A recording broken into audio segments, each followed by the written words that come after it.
Não é nada raro acontecer que, só depois de fazer uma certa quantidade de trabalho psicanalítico com um paciente, um analista possa conseguir saber o conteúdo real de uma fobia.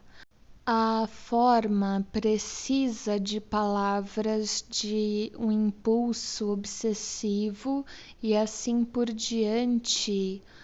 A repressão não só invadiu os complexos inconscientes, como está continuamente atacando seus derivados e até impede o paciente de ficar sabendo dos produtos da própria doença. O analista, assim, se encontra na posição curiosa para um médico de vir em auxílio de uma doença e de proporcionar-lhe a devida atenção. Mas só aqueles que não entendem nada da natureza da psicanálise vão dar ênfase a essa fase do trabalho e supor que por causa disto é provável que se possa fazer mal através da análise. O fato é que é preciso pegar o ladrão para poder enforcá-lo e é necessário algum dispêndio de trabalho para se agarrar firmemente às estruturas patológicas, sendo a destruição destas a meta do tratamento. Já observei no curso do meu comentário corrido sobre o caso clínico que é muito instrutivo mergulhar desse modo nos detalhes de uma fobia e assim chegar a uma convicção da natureza secundária da relação entre a ansiedade e seus objetos. É isso que contribui para as fobias serem, ao mesmo tempo, tão curiosamente difusas e tão estritamente condicionadas. É evidente que o material para os disfarces particulares que o medo de Hans adotou foi coletado das impressões às quais ele estava exposto o dia todo devido à central de alfândega ser situada do lado oposto da rua. Nessa conexão, ele também mostrou sinais de um impulso, travessão, embora estivesse agora inibido por sua ansiedade, travessão, de brincar com cargas nas carroças com os embrulhos, barris e caixas como os meninos da rua. Foi nesse estágio da análise que ele se lembrou do acontecimento insignificante em si que precedeu imediatamente a eclosão da doença e que pode, sem dúvida, ser encarado como a causa precipitadora dessa eclosão. Ele foi dar um passeio com sua mãe e viu um cavalo de ônibus cair e escoicear com suas patas. Isso lhe causou uma grande impressão. Ele ficou aterrorizado e pensou que o cavalo estava morto. Dessa época em diante, achava que todos os cavalos iriam cair. Seu pai salientou para ele que quando viu o cavalo cair, deve ter pensado nele, seu pai, e ter desejado que ele caísse da mesma maneira e morresse. Hans não discutiu essa interpretação. Um pouco mais tarde, fez uma brincadeira que consistia em morder seu pai, e assim mostrou que aceitava a teoria de ter identificado seu pai com o cavalo de que ele tinha medo. Dessa época em diante, seu comportamento em relação ao pai era sem constrangimento e sem medo, e de fato um pouquinho arrogante. Contudo, seu medo de cavalos persistia e não estava claro ainda através de que cadeia de associações a queda do cavalo agitou seus desejos inconscientes. Deixem-me resumir os resultados que foram alcançados até agora.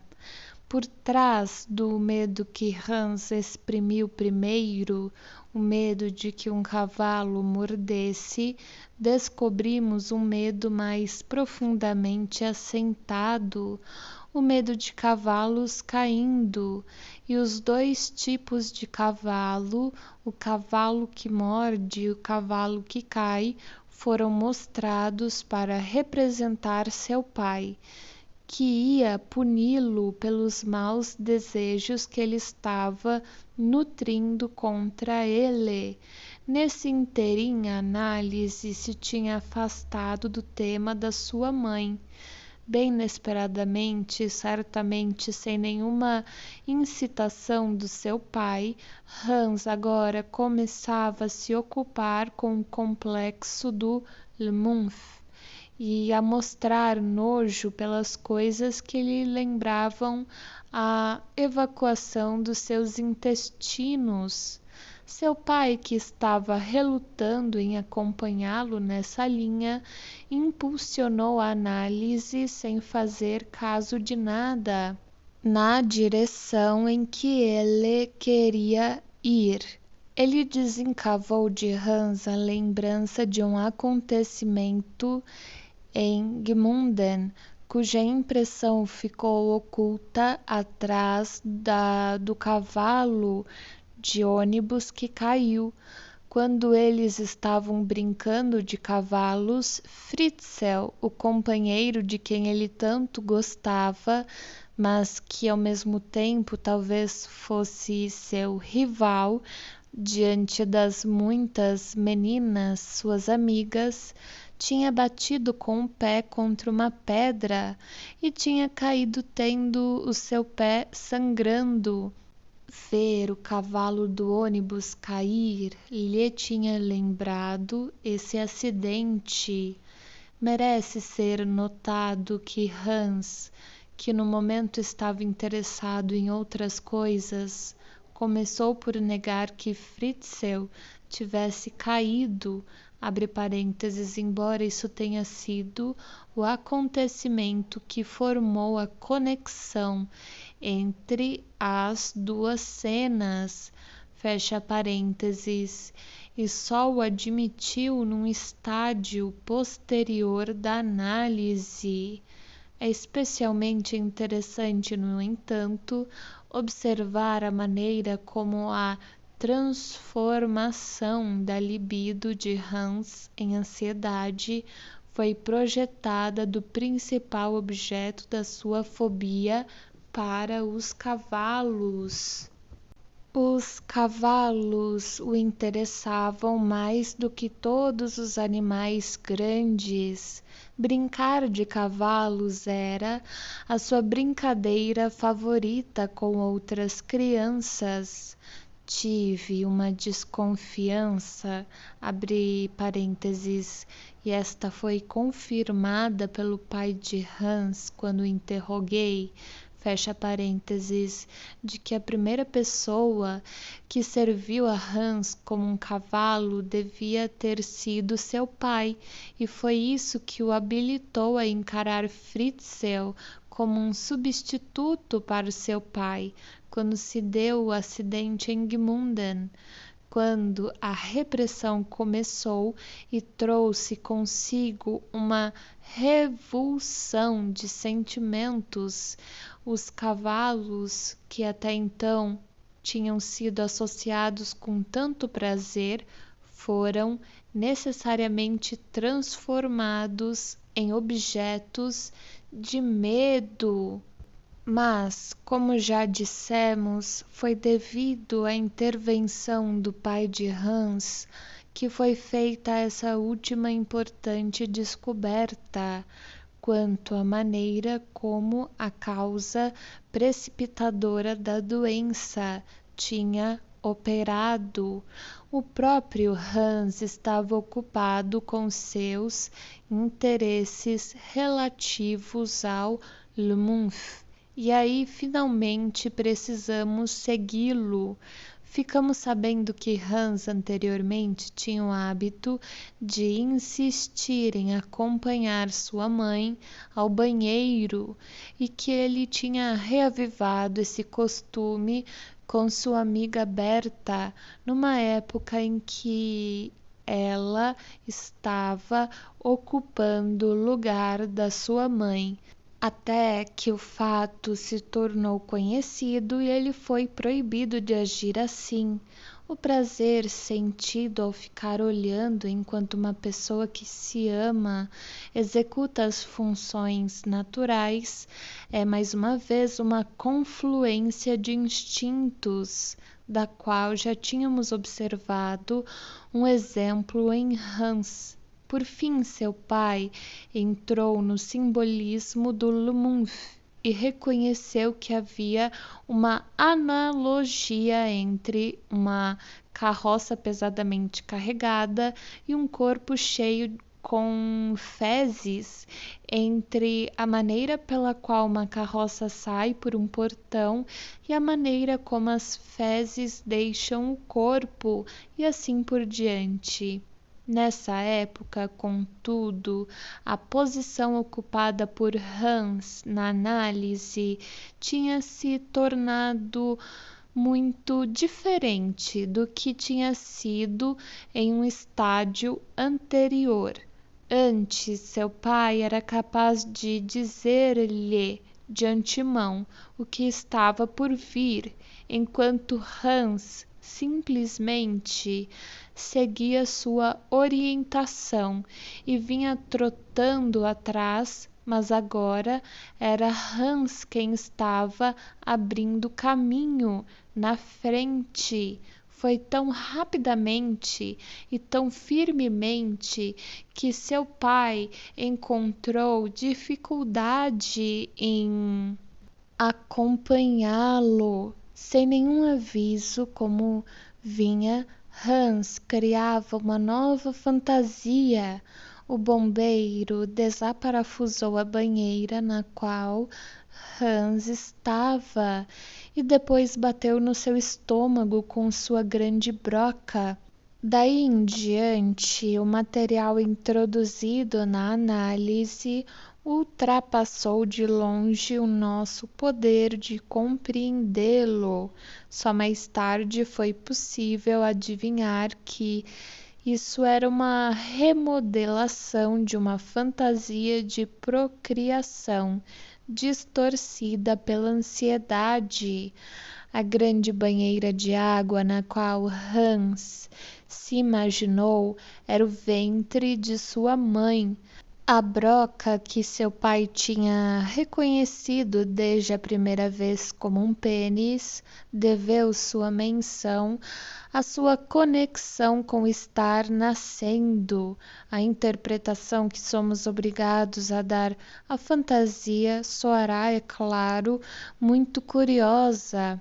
Abre aspas, com seu grande pênis você me molestou. Isto é, me deu origem e colocou-me na barriga de minha mãe. Fecha aspas. No momento, no entanto, a fantasia iludiu a interpretação e só serviu a Hans como ponto de partida, de onde continuar a dar informação. Hans mostrou medo de que lhe dessem banho na banheira grande, e esse medo era mais uma vez um medo composto. Uma parte deste nos escapou até agora, mas a outra parte podia ser imediatamente elucidada em conexão com sua irmãzinha tomando banho. Hans confessou ter desejado que sua mãe deixasse a criança cair enquanto estava sendo banhada, de modo que ela morresse. Sua própria ansiedade enquanto ele estava tomando seu banho era o medo de que retribuição pelo seu mau desejo e de ser punido com a mesma coisa. Hans agora deixou o tema do Lumunf e passou diretamente para o da sua irmãzinha. Podemos imaginar o que essa justaposição significava, nada menos na realidade do que a pequena Hannah ser um Lumunf, que todos os bebês eram Lumunfs e nasciam como Lumunfs. Podemos agora reconhecer que todas as carroças de mudanças, carrinhos e ônibus eram apenas carroças de caixas de cegonhas e só tinham interesse para Hans como sendo representações simbólicas da gravidez, e que, quando um cavalo pesado ou pesadamente carregado caiu, ele pôde ter visto nisto apenas uma coisa, travessão, um parto, uma libertação, abre colchetes, ein Niederkommen, fecha colchetes. Portanto, o cavalo que caiu não era só seu pai moribundo, mas também sua mãe no parto. E nesse ponto, Hans nos fez uma surpresa para a qual não estávamos nem um pouco preparados. Ele tinha notado a gravidez de sua mãe, que terminara com o nascimento da sua irmãzinha, quando ela estava com 3 anos e meio, e em todo caso depois do parto, tinha juntado os fatos do caso travessão, sem dizer a ninguém a verdade, e talvez sem ser capaz de dizer a ninguém. Tudo que podia ser visto na época era que, imediatamente após o parto, ele tinha assumido uma atitude extremamente cética em relação a tudo que pudesse pretender apontar a presença da cegonha, mas que ele, travessão, em completa contradição com suas falas oficiais, travessão, sabia no seu inconsciente de onde o bebê tinha vindo e onde ele tinha estado antes. É provado sem sombra de dúvida pela presente análise de fato, este talvez seja seu traço mais inatacável.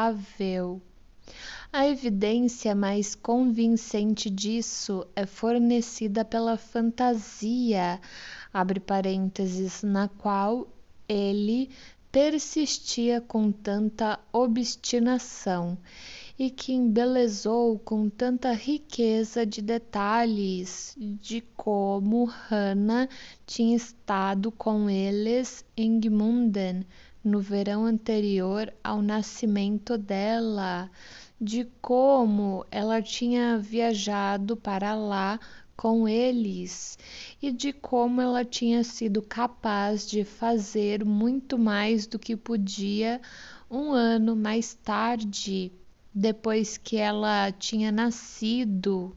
O descaramento com que Hans contou essa fantasia e as incontáveis mentiras extravagantes com as quais ele a interligou eram tudo menos sem significação. Tudo isso tensionava ser uma vingança sobre o seu pai, contra quem ele acalentava rancor por tê-lo enganado com a fábula da cegonha.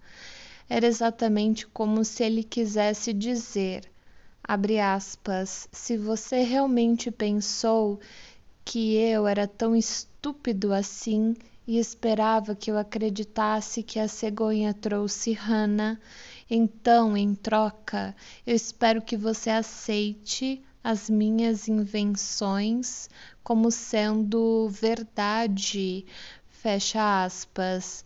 Esse ato de vingança da parte do jovem inquiridor sobre seu pai foi sucedido pela fantasia claramente correlatada de importunar e bater nos cavalos. Essa fantasia, mais uma vez, tinha dois constituintes. De um lado, era baseada na irritação a que ele tinha submetido seu pai imediatamente antes, e, de outro lado, reproduzia os obscuros desejos sádicos dirigidos à sua mãe, que já tinham encontrado expressão, abre parênteses, apesar de não terem sido compreendidos a princípio, fecha parênteses, nas suas fantasias de fazer algo proibido. Hans até confessou conscientemente um desejo de bater na sua mãe.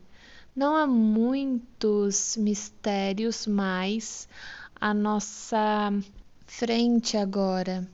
Uma obscura fantasia de perder um trem parece ter sido um presságio da noção posterior de entregar o pai de Hans para sua avó em Linz, pois a fantasia tratava de uma visita a Linz e sua avó aparecia nela.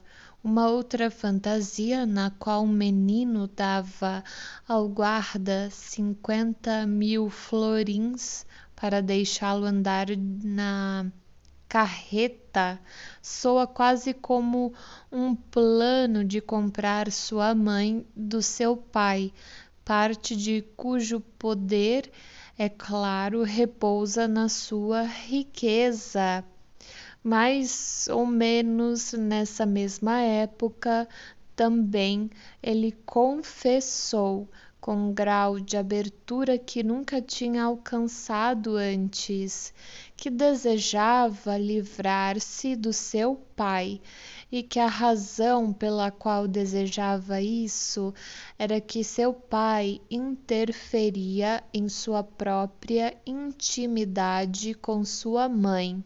Não devemos surpreender-nos ao encontrar os mesmos desejos reaparecendo constantemente no curso da análise. A monotonia só se prende às interpretações que o analista faz desses desejos. Para Hans, eles não eram meras repetições, mas passos num desenvolvimento progressivo do tímido indício para a clareza, plenamente consciente e sem distorção. O que resta são apenas confirmações da parte de Hans, de conclusões analíticas que as nossas interpretações já tinham estabelecido num ato sintomático inteiramente inequívoco que ele disfarçou ligeiramente para a empregada, mas de modo algum para seu pai. Mostrou como imaginava que um nascimento ocorria, mas se olharmos para isso mais de perto, poderemos ver que ele mostrou algo mais, que estava sugerindo algo a que não mais se aludiu na análise. Ele empurrou um pequeno canivete que pertencia à sua mãe para dentro de um buraco redondo no corpo de uma boneca de borracha e depois deixou-o cair de novo para fora, afastando as pernas da boneca.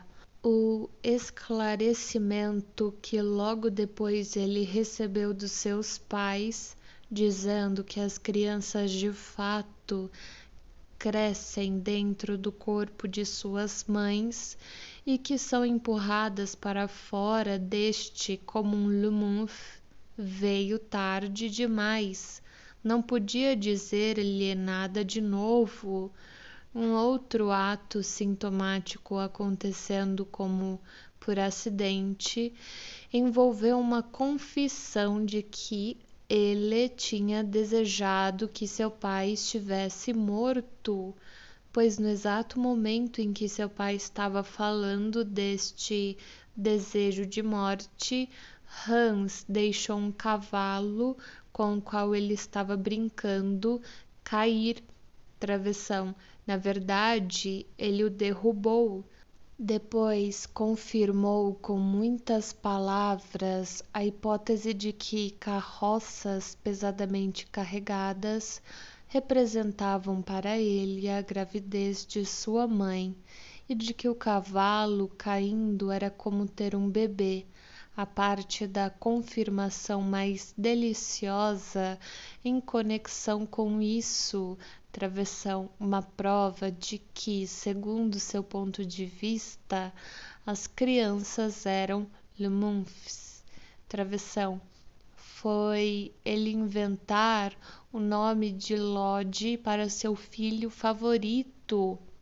Houve algum atraso em contar esse fato, pois depois pareceu que ele tinha estado brincando com seu filho de salsicha já por um longo tempo.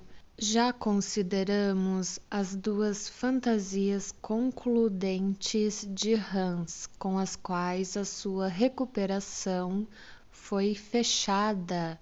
Uma destas, a do bombeiro, dando-lhe um novo e, como seu pai adivinhou, maior pipi, não era simplesmente a repetição da fantasia anterior, que dizia respeito ao bombeiro e à banheira.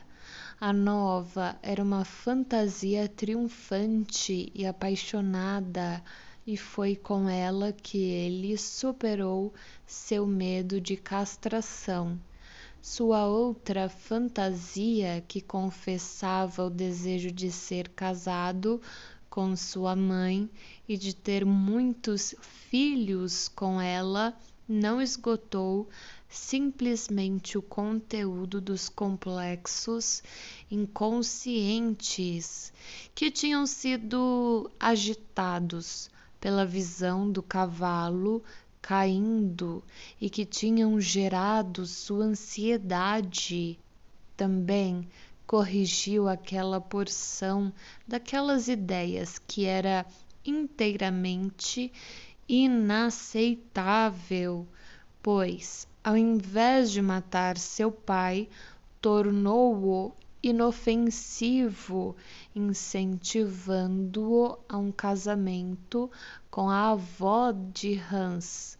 Com essa fantasia, tanto a doença como a análise chegaram a um final apropriado. Enquanto a análise de um caso está em andamento, é impossível obter qualquer impressão clara da estrutura e do desenvolvimento da neurose, isso é, da competência de um processo sintético que precisa ser executado subsequentemente ao tentar levar a cabo tal síntese da fobia do pequeno Hans. Devemos tomar como nossa base a consideração da sua constituição mental, do seu controle sobre os desejos sexuais e das suas experiências até a época do nascimento da sua irmã, o que fornecemos em parte anterior deste artigo. A chegada da sua irmã trouxe para a vida de Hans muitos elementos novos que dessa época em diante não lhe deram sossego. Em primeiro lugar, foi obrigado a submeter-se a um certo grau de privação para começar uma separação temporária da sua mãe e mais tarde uma diminuição permanente na soma de cuidado e atenção que ele tinha recebido dela, o que a partir de então teve que se acostumar a dividir com sua irmã. Em segundo lugar, experimentou uma reanimação dos prazeres que tinha desfrutado quando era cuidado como um bebê, pois foram invocados por tudo o que ele viu sua mãe fazer para o bebê. Como resultado dessas duas influências, suas necessidades eróticas tornaram-se intensificadas, enquanto ao mesmo tempo começaram a obter satisfação insuficiente. Compensou a perda que a chegada da sua irmã lhe legou, imaginando que ela tinha filhos seus durante o tempo em que ficou em Gmunden, Travessão, na sua segunda visita lá, Travessão, e podia realmente brincar com essas crianças. Encontrou uma saída suficiente para suas afeições, mas depois da sua volta a Viena ficou de novo sozinho e colocou todas as suas esperanças em sua mãe. Ele tinha nesse interim sofrido uma outra privação, tendo sido exilado do quarto dos seus pais com a idade de 4 anos e meio. Sua excitabilidade erótica intensificada encontrou então expressão em fantasias por meio das quais, na sua solidão, ele evocava seus companheiros do verão anterior e numa satisfação autoerótica regular, obtida por uma estimulação masturbatória dos seus genitais.